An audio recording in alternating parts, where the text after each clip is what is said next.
On sait tous qu'il existe de nombreuses façons de gagner de l'argent dans les crypto-monnaies. Cependant, avec plus de 13 000 jetons au total, une grande variété de méthodes ainsi que de plateformes pour gagner du rendement en plus de projets qui sont lancés tous les jours, il peut être difficile de choisir dans quoi réellement investir. C'est pourquoi il peut être très utile en fait de concevoir une structure de portfolio pour vous-même et ensuite la respecter. Ça pourra donc vous éviter certaines erreurs courantes telles que le surtrading, le FOMO dans d'autres projets à leur sommet et le manque de diversification ou même le manque d'exposition à certains projets en vogue. C'est pourquoi aujourd'hui, je vais passer en revue différentes façons de structurer votre propre portfolio en fonction des secteurs de la crypto sur lesquels vous êtes optimiste, ainsi que de votre tolérance personnelle au risque. Bien sûr, il existe une variété encore plus large de choses dans lesquelles vous pouvez investir en dehors des crypto-monnaies. Il n'est même pas rare que les gens veuillent être exposés à des actions, par exemple, ou même des matières premières en plus des crypto-monnaies pour la sécurité. Mais pour le propos de la vidéo d'aujourd'hui, je me concentrerai uniquement sur la crypto parce que c'est simplement ce dont on parle majoritairement ici sur la chaîne. Avant de commencer cependant, assurez-vous de vous abonner et d'activer la cloche afin de ne pas manquer d'autres vidéos comme celle-ci à l'avenir ainsi que tout le reste du contenu que je publie ici sur cette chaîne. Alors, le premier exemple de portfolio que j'ai pour vous tous aujourd'hui serait un portfolio à faible risque axé sur les protocoles de couche 1.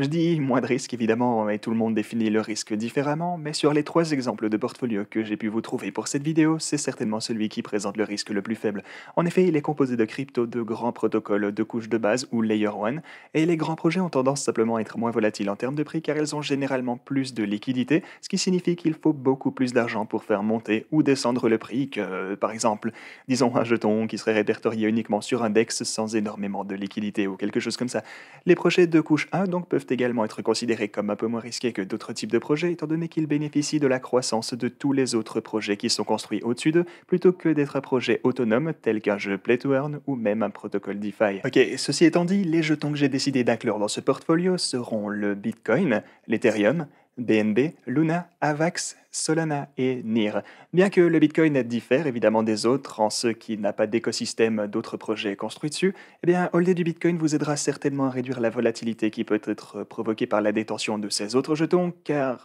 comme vous l'aurez probablement remarqué, à chaque fois que le Bitcoin fluctue vers le haut ou même vers le bas, les altcoins tendent généralement dans la même direction, mais avec des mouvements plus importants en termes de pourcentage. Vous connaissez probablement aussi déjà la plupart, sinon la totalité de ces jetons, du coup j'entrerai pas trop dans les détails de ce que font réellement ces projets, mais il convient cependant de noter quelques catalyseurs importants pour eux, à commencer avec l'Ethereum, qui a bien sûr sa fusion à venir plus tard cette année, et ce sera vraiment un énorme changement pour la chaîne. BNB, de son côté, a récemment été renommé avec les deux blockchains de Binance afin de jouer un rôle plus important à l'avenir pour Binance. Il y a également eu une réduction de frais de transaction en œuvre pour BNB, similaire au fonctionnement de l'EIP 1559 pour Ethereum. Luna, quant à elle, a récemment fait l'objet de beaucoup d'attention grâce à tout le battage médiatique, je pense que vous le savez, qui entoure l'achat de milliards de dollars en Bitcoin pour soutenir son stablecoin UST natif. Solana a commencé à se lancer dans le secteur du gaming avec des partenariats majeurs et les sous-réseaux d'Avalanche commencent à connaître une croissance significative. La façon dont vous allez pondérer chacun de ces jetons dans votre portfolio dépendra de vous évidemment et devrait dépendre de ce qui, selon vous, serait plus performant, bien évidemment, donc vous gérez un peu de ce côté-là.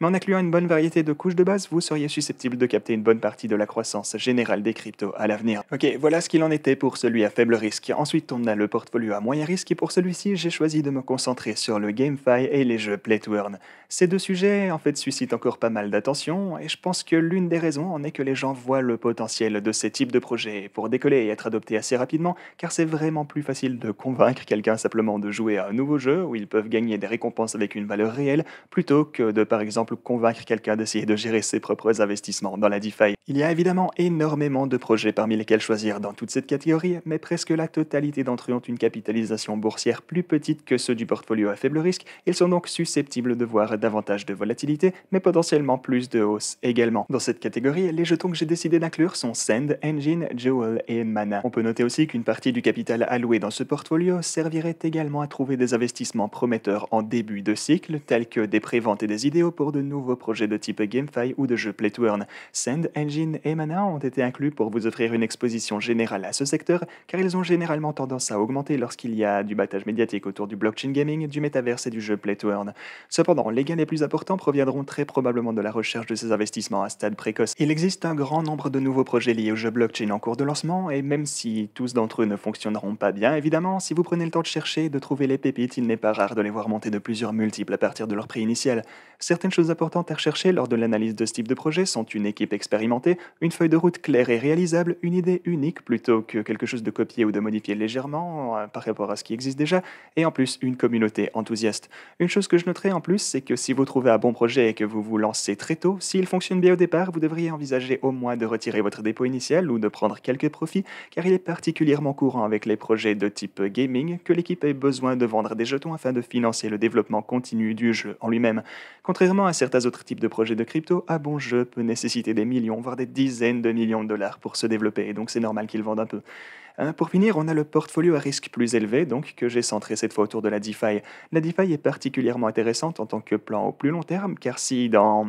disons, peut-être 5 ou 10 ans, elle a contribué à remodeler le secteur financier traditionnel, certains de ces projets pourraient trader à des multiples bien supérieurs à maintenant. Au court et au moyen terme, ils continueront probablement à suivre le cycle général des marchés des cryptos, mais on sait aussi qu'il existe généralement des sous-secteurs au sein de la DeFi qui ont tendance à surperformer, ce que j'aborderai dans un instant. Les jetons que j'ai donc choisis pour ce portfolio seront Ethereum, Lido, Aave ainsi que Curve, avec encore une fois une partie du capital destiné aux investissements de démarrage. L'Ethereum est de loin la plus grande chaîne en activité DeFi, avec plus de 50% de la TVL cumulée de toute la DeFi qui y est détenue. Dans cet esprit, ainsi que l'Ethereum étant utilisé dans pratiquement tous les protocoles DeFi construits dessus, l'Ethereum est un élément complètement essentiel de tout portfolio DeFi. Il sert également à fournir un peu de stabilité en cas de volatilité car il ne fluctuera pas autant que les autres jetons de ce portfolio. Si vous n'êtes pas familier avec ce qu'est Lido, eh bien, il s'agit d'une solution de staking liquide pour Ethereum, Terra, Solana, Kusama ainsi que Polygon et d'autres chaînes seront ajoutées à l'avenir. Pour vous expliquer très rapidement, le staking liquide vous permet de gagner le rendement du staking, mais vous fournit une version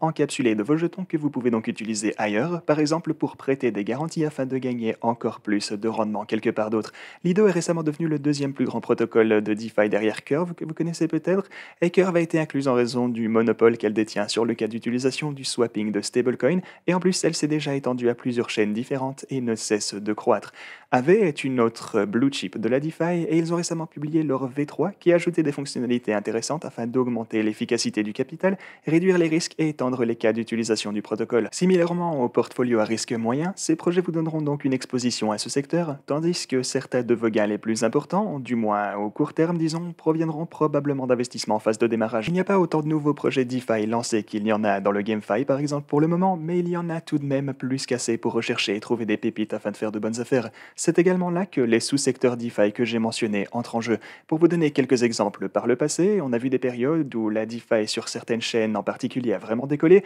où les projets stablecoin algorithmiques ont extrêmement bien fonctionné, où les fourches d'Olympus ont connu énormément de hype et encore plein d'autres exemples. Si vous pouvez rester en phase avec l'espace DeFi et saisir ces tendances avant qu'elles ne battent leur plein, alors vous pourrez profiter de leur croissance explosive lorsque tout le monde va seulement rentrer dans le train. Et aussi bien sûr, c'est vraiment pour ça en fait, c'est pour ça qu'on est là, c'est ce qu'on essaye de vous apporter sur cette chaîne, donc ce serait déjà un bon début de commencer par vous abonner et je continuerai de faire de mon mieux pour vous parler de ces projets prometteurs le plus vite possible. Ok, une autre chose que je veux couvrir aujourd'hui est un nouveau marketplace NFT qui a récemment été lancé sur la Smart Chain BNB et il présente des caractéristiques intéressantes et uniques qui ont le potentiel de l'aider à connaître une grosse croissance. Si jamais il s'agit du sponsor de la vidéo d'aujourd'hui, il s'agit de MetaMarket et il a la même équipe derrière lui que MetaReverse, un protocole de monnaie de réserve appartenant à la communauté créé par un groupe de développeurs de blockchain qualifiés, de professionnels de la fintech et de passionnés de NFT. Cette équipe est donc entièrement publique, vous la voyez ici, ce qui montre qu'elle est prête à mettre sa réputation en jeu pour ce projet. L'une des fonctionnalités intéressantes qui, à mon avis, pourrait aider à attirer les utilisateurs sur ce marketplace, c'est que les détenteurs de NFT provenant de collections lancées exclusivement sur MetaMarket peuvent recevoir un airdrop du jeton de gouvernance appelé Power.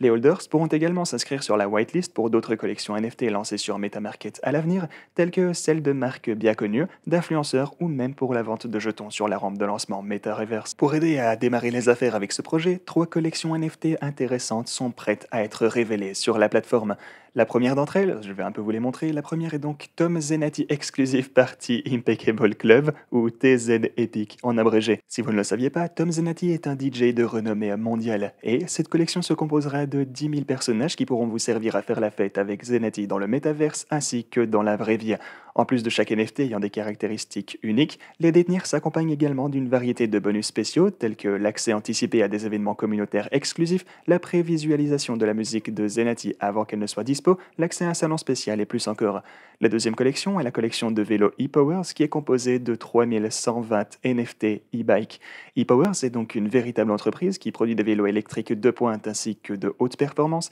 et ces NFT représenteront des actions réelles dans cette entreprise. En plus de représenter des actions, donc ces NFT offrent d'autres avantages qui varient selon que vous achetiez un NFT de niveau argent, or ou platine. Ces avantages peuvent par exemple inclure des billets de course, un vélo virtuel pour un jeu Play to Earn, une chance de gagner un e-bike de compétition qui n'est en vente nulle part ailleurs, un e-bike physique ainsi qu'un accès à vie à la communauté ePowers. En dernier, on a une collection de 2400 NFT de BID, une société automobile créée en 1995 qui est devenue l'une des plus grandes entreprises privées au monde. Parallèlement au lancement de cette collection NFT, MetaMarket crée également une salle d'exposition virtuelle pour les véhicules de BYD ainsi que de Singapore Electric Vehicles ou SEV. Ces NFT représenteront des parts du monde réel dans SEV et débloquent des bonus tels que l'accès à des produits physiques en édition limitée, des événements exclusifs et des expériences à la fois dans le monde physique et dans le métaverse. Pour résumer, la combinaison de MetaMarket de récompenses d'utilisateurs, de collections de marques et de créateurs bien connus, ainsi que leur technologie solide, en font un projet à surveiller à l'avenir.